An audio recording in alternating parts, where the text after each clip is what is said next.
We are going to get into it. This is going to be a very exciting talk, the Metaverse, NFTs, virtual real estate, and AI, right? It snuck its way in here, as it should. So I first want to talk about digital imagery. This is the first digital image.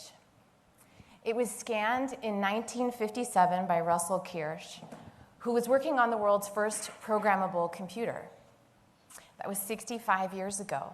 He took an image and he scanned his son, his 3-year-old son. He was one of a few people that was actually even allowed to work on this technology. And he took the picture, scanned it in, and not only did he create the first digital image, but he created the world's first pixels.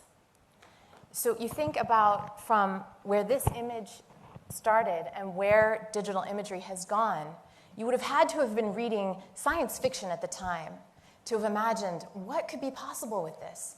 Like, he himself said he had no idea. All he wanted to do was understand what would happen if a computer could see like we do. It would take 20 more years until 1975 or so, at Kodak, when another engineer would invent the first digital camera. So there's sometimes a very long, long process in our ability to see how technology is going to disrupt things.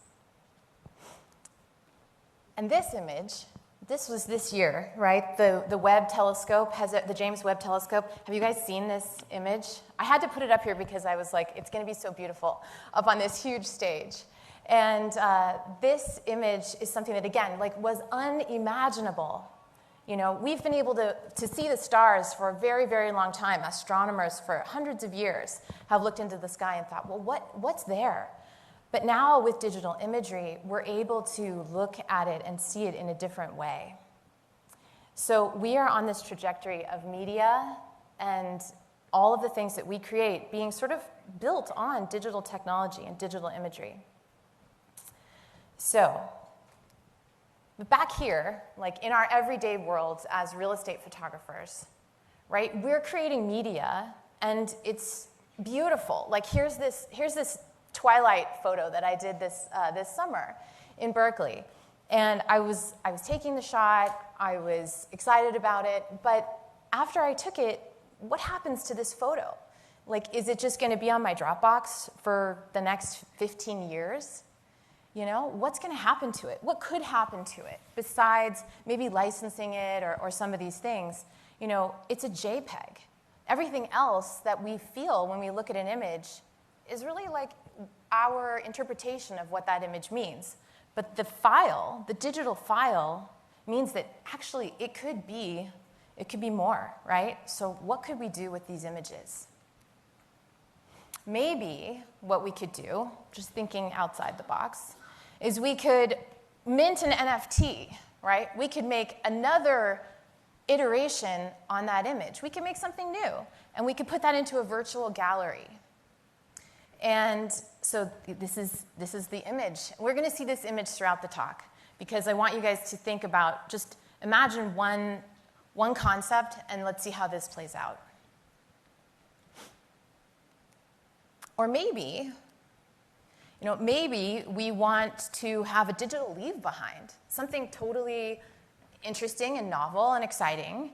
And that's also possible because we have a digital photograph, we have digital media, and we can do something else with it besides having it just be there for the utility of the transaction. So I am hoping to inspire everyone here to think about themselves as creators of content, because there are a lot of people and there's a lot of pressure on us as media professionals to just sort of deliver the thing, right? Like, we're always being told, like, get this media to me as fast as you can, I need it. And then it's kind of like, well, we did our job. But I think we should also look at ourselves as artists sometimes and remember that this is a creative product. And our best work is going to come when we feel like we are being creatively engaged. It's also going to do something pretty awesome, which is it's going to future-proof your business.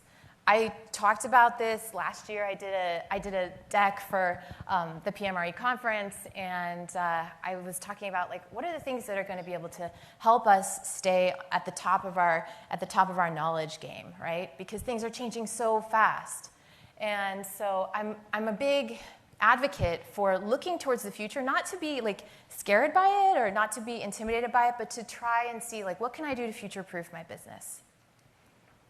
And so I'm not the only one saying this today. I was really excited to hear Brannick talk about this too. I think everybody is saying this, but I really believe this. I believe that you are more than a photographer. They changed the name of the conference to PMRE, and that's how I feel. I feel like I'm not just a photographer.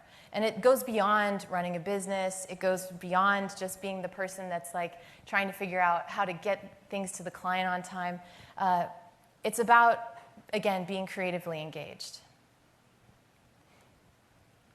And when I was preparing for this talk, I reached out to some folks, for example, Mikel Vidal, who is the head of XRS strategy at CBRE. So CBRE, very large commercial real estate brokerage. I'm sure you guys have all heard of it.